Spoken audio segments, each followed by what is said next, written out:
Alors bonjour à toutes et à tous, aujourd'hui nous allons aborder le chapitre sur les polynômes. Alors les polynômes, vous en avez croisé quand même pas mal tout au long de votre scolarité, au collège, au lycée, et vous les avez surtout vus à travers des fonctions polynomiales.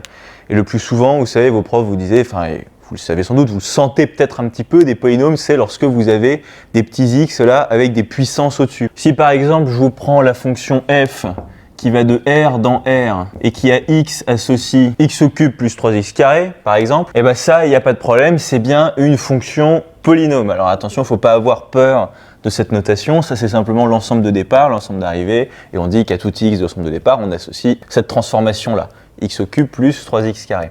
Ça, il n'y a pas de problème, c'est une fonction polynôme. Mais si maintenant je vous prends la fonction G qui va de R étoile dans R plus étoile et qui à tout X là associe 1 sur X carré plus 3X au cube, là, ok, il y a des puissances aussi, mais là, c'est pas un polynôme, là, faut pas déconner. Là, vous avez une fonction inverse, donc non, niet, ça, c'est pas du tout une fonction polynomiale, ok? Mais je pense que vous le sentez déjà un petit peu, ça, faut le sentir normalement quand on arrive en prépa, je pense. Ça, c'est bon, c'est un polynôme, ça, c'est pas un polynôme, et on va voir pourquoi, et on va donner une définition bien précise de ce que c'est qu'un polynôme. Alors déjà, lui, on va le virer parce que c'est pas une fonction polynomiale, c'est pas un polynôme, donc on le vire. Donc ça, il n'y a pas de problème, c'est bien une fonction polynomiale, ok? Mais le polynôme associé à cette fonction polynomiale, c'est, alors attention cette fois-ci, c'est grand X au cube plus 3X carré. La norme, si vous voulez, entre guillemets, c'est que pour les fonctions polynomiales, on utilise des petits x, vous voyez, là, et pour les polynômes, on utilise des grands X. Donc là, dans tout ce chapitre-là, on va surtout utiliser cette forme-là, ok, avec des grands X. Mais il y a quand même un petit problème là. J'espère que vous le sentez et que vous allez me tuer parce qu'il y a un truc que j'ai pas précisé là pour mon polynôme. Il se trouve que pour ma fonction polynomiale, ça va, il n'y a pas de problème, j'ai bien fait un acte de naissance clair et précis. J'ai dit, voilà, mon espace de départ, mon espace d'arrivée, ok. Et donc cet x-là, ce petit x-là, et cela aussi, donc par voie de conséquence, ce petit x-là, on sait d'où il vient, on sait de quel ensemble il vient de R. Mais il y a un petit problème, parce que ces grands x-là, je n'ai pas précisé à quel ensemble ils appartiennent. Et là, on peut se dire, c'est assez évident, c'est assez obvious, genre, ça c'est le polynôme associé à cette fonction-là, et donc du coup, la fonction elle part de R, elle va dans R, donc ceux-là, ils appartiennent à R. On pourrait se dire, ouais, c'est logique. Non mais sauf que dans vos exos, dans les exos qu'on va vous donner, vous n'aurez pas de fonction polynomiale, vous aurez simplement ça. Alors là, c'est bon, j'ai effacé ma fonction polynomiale et on est simplement face à ça. Imaginez que vous êtes dans un sujet, vous avez simplement x puissance 3 plus 3x carré, donc ce polynôme bien précis. À votre avis, à quel ensemble appartiennent ces x, ces grands x? Alors bien sûr, à R, c'est tout à fait possible. Et l'énoncé vous le précisera. Si ça se trouve, ce sera R, il n'y aura pas de problème, et donc ce sera exactement comme un polynôme, il n'y a pas de problème. Sauf qu'en prépa, il vous arrivera quelquefois de tomber sur des sujets où ces x-là, et c'est ça la grande différence par rapport au lycée, c'est que ces grands x-là, parfois, ils vont aussi pouvoir appartenir à C. Et ça, c'est une grande différence avec le lycée et tout ce que vous avez vu jusqu'à présent, parce que ça veut dire que ces grands x-là, ça va pouvoir être des nombres complexes. Alors, vous en faites pas, on va voir plein d'exemples là-dessus, ça peut un peu perturber au début, mais vous en faites pas, ça va très bien se passer. C'est simplement que ces grands x-là, ok, ils peuvent appartenir à C, ils peuvent provenir de C. Donc, c'est-à-dire que là-dedans, vous allez pouvoir injecter, ok, des complexes. Des nombres complexes, plus simplement des réels, comme ce qu'on avait par exemple avec des fonctions polynomiales. Les fonctions polynomiales, au grand maximum, c'est défini sur R. Vous voyez, c'est ce qu'on avait tout à l'heure, ça allait de R dans R. Là, donc on oublie les fonctions polynomiales, on est avec des polynômes, avec des grands x, plus avec des petits x, là, ok. Et ces grands x-là, ils peuvent appartenir non seulement à R, le sujet, encore une fois, vous le précisera, mais il peut aussi appartenir à C, ils peuvent appartenir à C. Donc le sujet, encore une fois, vous le précisera. Alors juste pour éviter toute déstabilisation dans les sujets, il se trouve que quelquefois, vous allez voir passer quelque chose comme ça. Ils vont vous dire, les grands x, là, ils appartiennent à K. Comme ça. En réalité, ce K, ça n'est pas un nouvel ensemble, absolument pas. C'est simplement que K, ça désigne soit R, soit C. En fait, K, c'est soit R, soit C. C'est simplement ça. Alors vous vous dites, mais punaise, mais pourquoi est-ce qu'ils nous font suer avec K? Pourquoi est-ce qu'ils ne disent pas simplement R ou C? C'est en fait pour tester, j'allais dire, votre sagacité et vous dire, bah, en fait, si jamais je travaille dans R, qu'est-ce que ça va être mes solutions? Et ensuite, dans une deuxième partie, vous allez dire, bah, qu'est-ce qui se passe si on travaille dans C? Quelles vont être mes solutions? Voilà, en fait, c'est un peu ça, c'est-à-dire que vous allez avoir deux cas. Mais ce cas-là, ne vous en faites pas, cet ensemble, c'est pas du tout un nouvel ensemble, hein, c'est juste un truc général. C'est simplement pour dire, bah, ça, soit c'est R, soit c'est C. Donc, n'ayez pas peur de ce cas, ok? C'est soit R, soit C. Ok. Mais bon, ça c'est un exemple de polynôme. Et on peut en donner plein d'autres, hein, des exemples de polynômes. Par exemple, ça c'est un polynôme, ça c'est un polynôme, ça aussi c'est un polynôme. Des polynômes, vous en avez plein, vous avez une infinité des polynômes. Du coup, on sent un petit peu ce que c'est que les polynômes. En fait, les polynômes, c'est des expressions mathématiques où vous faites la somme ou la différence de puissance de x et de certaines constantes. Par exemple ici, je vous ai pris 28x puissance 103 et j'ai retranché 158 constantes. Là, j'ai vraiment x puissance 4 moins x puissance 3, etc. plus 7x carré plus x moins 1. Ça, il n'y a pas de problème, c'est encore un polynôme. Pour tout ça, c'est bien gentil, mais ça reste des exemples. Nous, ce qu'on veut, c'est une définition claire et précise de ce que c'est qu'un polynôme. Alors, je vais effacer ça. Je me suis mis un petit cadre. Soit grand x qui appartient à k. Donc, encore une fois, ce cas-là, donc ça peut être soit R, soit C. C'est soit l'un, soit l'autre, on s'en fiche. Ok ? Donc soit x qui appartient à k. Un polynôme est une expression de la forme P est égal à A0 plus A1x plus A2x carré plus A3x puissance 3 plus patati patata patati patata plus ANx puissance n avec n qui appartient à grand N et A0, A1 jusqu'à AN qui sont des éléments de K. Alors voilà donc notre définition. Bon là c'est mal écrit, normalement j'aurais dû écrire le n plus 1 uplé appartient à k puissance n plus 1, mais bon, je pense que vous avez compris. Bon, je vais quand même le faire parce que sinon je vais m'en vouloir. Alors là, tout d'un coup, la définition, on se dit, punaise, mais quel est le rapport entre ça et tous ces exemples? On est paumé parce que là, on a des A0, des A1, A2, on se dit, mais qu'est-ce que ça veut dire tout ça? Alors, je vous le dis tout de suite, cette définition-là, elle est complètement à contre-pied de tous les polynômes que vous avez jamais rencontrés et que vous rencontrerez dans votre vie. Pourquoi? Parce qu'il se trouve que dans tous ces polynômes-là, dans tous les exemples, on va s'intéresser à la définition après, mais dans tous les polynômes qu'on vous donne en règle générale, par exemple celui-ci, eh bien, les puissances sont rangées par ordre décroissant. C'est-à-dire que d'abord, on va vous dire quel est le x avec la plus grande puissance et combien il y en a. Bon, là, il y a 1x puissance 4. Ensuite, on va vous dire les x puissance 3, il y en a combien? Là, il y en a moins 1. Des x au carré, ensuite, il y en a 7, puis des x, puis des unités. Donc, on fait vraiment par ordre décroissant. Pareil ici, on dit d'abord les x puissance 3, puis les x au carré. Pareil ici, les x puissance 4, puis les unités, etc. etc. C'est toujours comme ça qu'on note un polynôme en règle générale. Et là, dans la définition, en revanche, les puissances de x sont rangées dans l'ordre croissant. Vous voyez, d'abord, on va s'intéresser au A0, A1, etc. plus tard, mais les x, vous voyez, d'abord on a grand x, puis grand x au carré, puis grand x puissance 3, ensuite on va avoir grand x puissance 4, etc., etc., jusqu'à grand x puissance n. Mais ça revient strictement au même, puisque l'addition, je veux dire, A1x plus A2x carré, c'est la même chose que A2x carré plus A1x, vous voyez, c'est pareil, donc ça ne dérange pas. Ça revient au même. Mais alors, que sont ces A0, A1, A2, etc., jusqu'à AN? Eh bien, ce sont simplement soit des réels, soit des complexes fixés. Vous voyez, c'est ce que j'ai écrit ici. A0, A1 jusqu'à AN, bon là j'ai pris le n plus 1 uplé qui appartient à k puissance n plus 1, ça veut simplement dire que A0, A1 jusqu'à AN, là, ce sont tous des éléments fixés, ok, de k. Et k, on a dit que c'était soit R, soit C. Donc imaginons on va prendre R par exemple, pour simplifier les choses.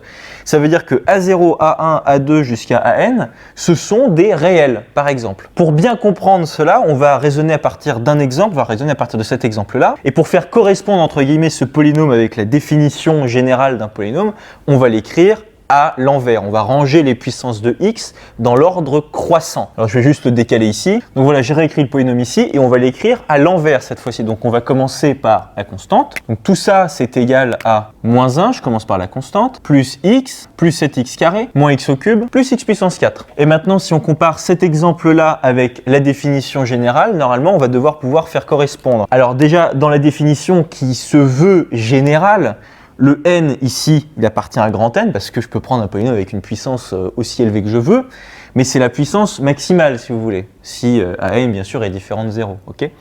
Et donc ici, la puissance maximale, qu'est-ce que c'est? C'est 4. Donc ici, dans cet exemple-là, petit n est égal à 4. A0, qu'est-ce que c'est? On voit que c'est un nombre qui est fixé, ok? Et il n'y a aucun x en face de lui. Donc ça, en fait, c'est simplement A0, c'est simplement, dans votre polynôme, votre constante, Ici, ça tombe bien, il y en a une, vous voyez, la première constante, c'est lui, c'est moins 1. Donc, moins 1, c'est A0. Ensuite, dans la définition, on a plus A1x, et ici, on a plus x. Alors, on se dit, mais où est-ce qu'il est caché, le A1, pourquoi il n'est pas là? En réalité, il est bien là.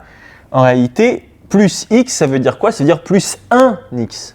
Plus x, ça veut juste dire plus 1x. Donc, en réalité, A1, ici, il est un peu caché ici, mais A1 est égal à 1.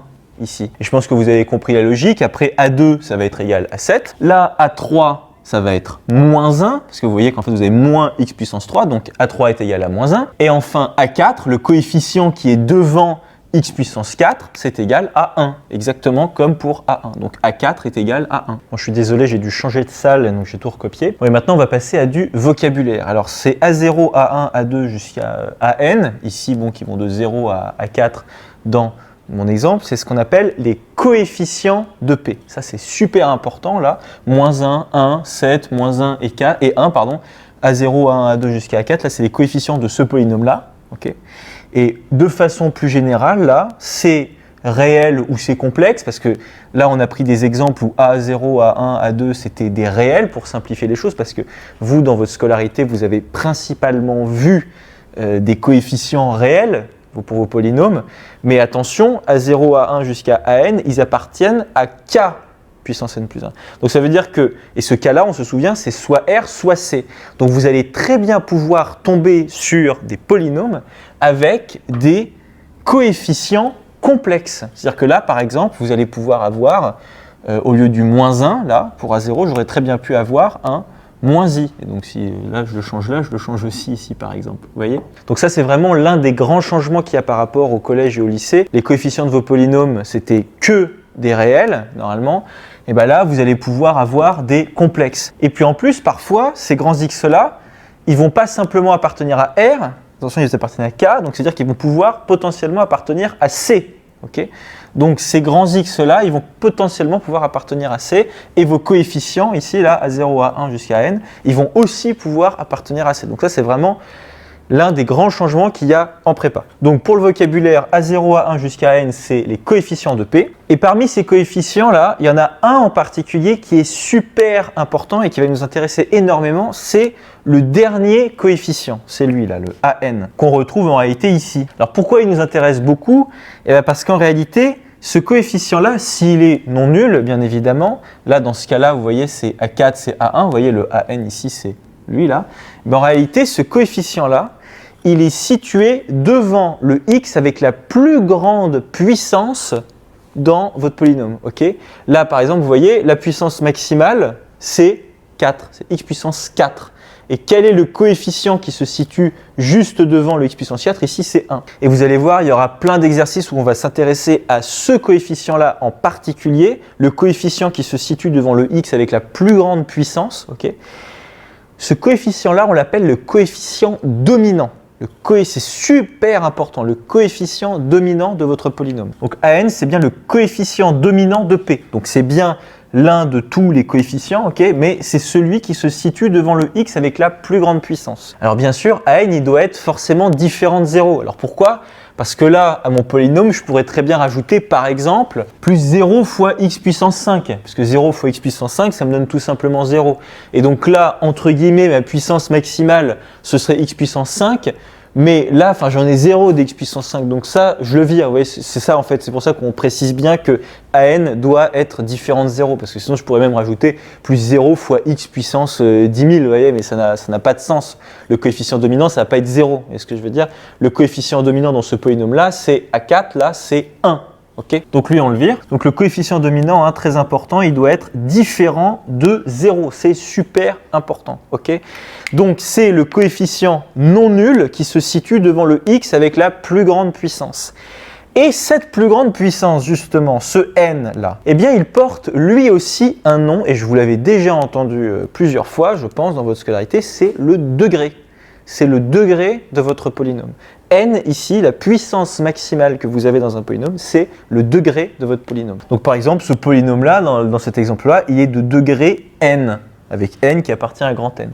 Là, dans l'exemple qui est ici, ce polynôme-là, il est de degré 4. On le lit juste ici. Bon, je vais déborder de mon cadre. Donc n, c'est le degré de p. Alors juste un dernier point de vocabulaire, il se trouve que si jamais le coefficient dominant de votre polynôme est égal à 1, c'est le cas dans cet exemple-là, vous voyez que ici A4, donc c'est bien le coefficient qui est devant le x avec la plus grande puissance, il est égal à 1.